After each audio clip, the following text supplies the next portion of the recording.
I'm back with yet another update on the Harry front, and I think you guys know exactly where this conversation is going to go. Well, at least what I'm going to say, right? So I found this article by The Mirror, and it basically is exploring the fact that Harry has now realized that he has been frozen out.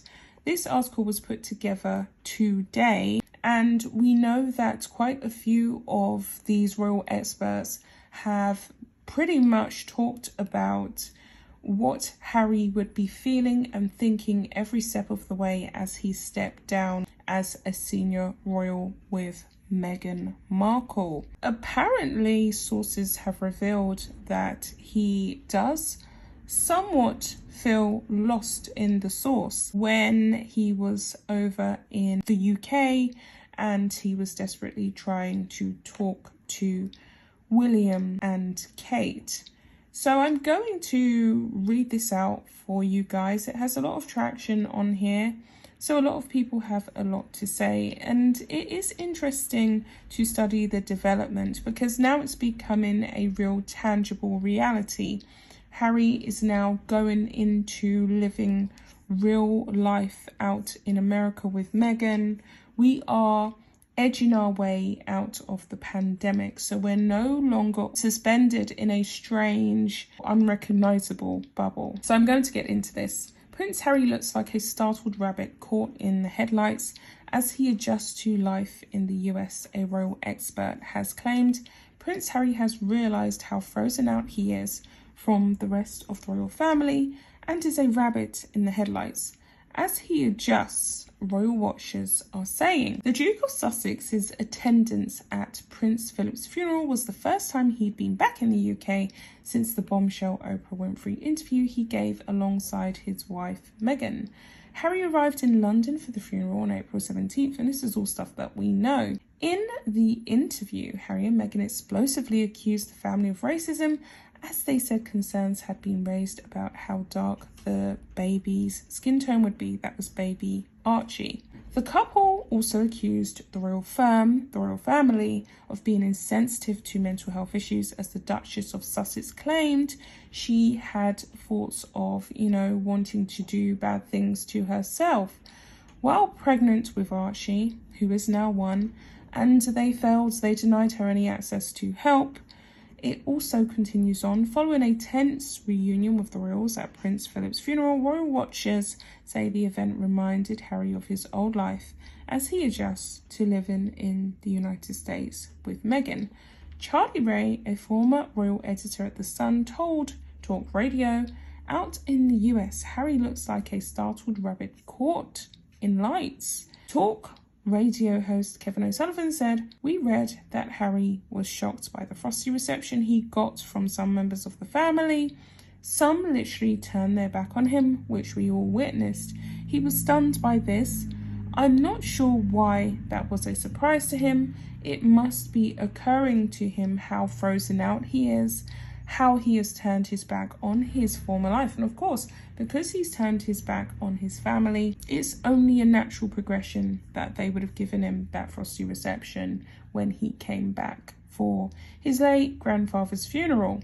There is a suggestion that when he came back a few weeks ago, he was reminded of his old life. And we did see that when he was walking up to St. George's Church. He was really looking at the buildings and the grounds. He was really absorbing that, which was interesting to see because he had that expression. We all have that expression on our face. You know that expression when you go to an area where you was born or where you spent a lot of your childhood, or if you even go back to where you done your schooling, i.e. you was a high schooler or kindergarten if you're in America. And you really look around at, the ground. You go through that journey, don't you, of remembering the emotions and the experiences and the people and the smells and the scents that you encountered at that time when you was there. And I could see that in his face. He was really looking at, how beautifully groomed the buildings was, how pristine the brickwork was, the architecture, the vastness, because he doesn't have that out in America. Everything is extremely new, right? So he just doesn't have those kind of authentic, quaint buildings that he would be circumventing right now. I mean, obviously, if you go to New York and so on and so forth, but he's not based in New York.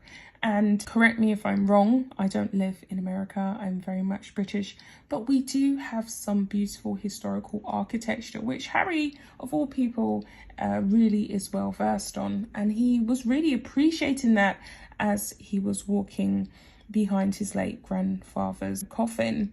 So it continues on here. Mr. Ray added he doesn't believe Charles and William will be extending their open arms again to Harry. In the interview, Meghan, who is expecting the couple's second child, claimed Kate made her cry over the Flower Girl dresses. And this is old news, we all know this. It had been initially reported in UK media that it was the other way around and that Kate was the one who had been reduced to tears. And as I've said in previous content, it's a case of really, it was an unnecessary thing for her to bring up. It wasn't even really breaking news. It was just kind of like, is that it? Someone hinted about Archie's skin tone and Kate made you cry over the dresses. But really, we know that Kate was just telling her formal royal protocol, which is that the girls need to wear tights. I think that would have been something along the lines. I think she just told her, you know, some normal regular stuff, basically. Meghan interpreted that as bullying as usual because she finds it very hard to really, you know, she has selective understanding. And we all know those people who have selective understanding, who want to take the meaning out of what you said and turn it into something else. So it continues on here. Meghan told the US chat star that it was actually the Duchess of Cambridge who left her in tears ahead of her nuptials. Meghan, who is due to have her baby girl next month, didn't return to the UK for the funeral, and that is the end of the article. So it's not a long article. Is Harry really getting the memo? Is he really understanding what has happened? I don't know. He doesn't ever really look happy. He always looks kind of anxiety stricken, except for when he's getting mass amounts of attention. Harry has a craving to be centre front and stage, definitely to make an impact upon the world that is bigger, larger and greater than anything that William could ever do, because as Harry said, he feels, you know, this is not even factual, Harry feels as though they are trapped in the royal firm, in the institution. I think that William is honoured to be able to take on the baton from his father and continue this on. It's a beautiful thing. It's something that millions and billions of people do not have. They do not have traditions. They do not have family heirlooms. They do not have a legacy. I think it's a gorgeous, beautiful thing for us all to be able to witness. A lot of the monarchies across the world, most of them have been dissolved to some extent. We are still standing strong. Harry is in La La Land and he is lost in the sauce, but I think that the realization of what he has done is probably going to hit him 5-6 years down the line. And I think that Harry's got 5 years of delusional fantasy land before it all catches up with him, unfortunately. But yeah, I do think he has tinges of, you know, self-awareness and regret and feeling isolated and lonely. And he definitely looked like he was chucking his toys out of the pram when he done that Oprah Winfrey interview, and he threw numerous shots at the Queen, and well, not the Queen specifically, but at senior royals, especially his brother. He definitely wanted to drop them in the heat. So that's it. Someone has said, in my opinion, you reap what you sow. If Harry is feeling cold-shouldered by his family, perhaps he should have stopped to think before telling strangers what his family thinks about their roles in the royal family and start to telling why he left. With all that being said, I'll be back with another one. Take care of yourselves. Bye, guys.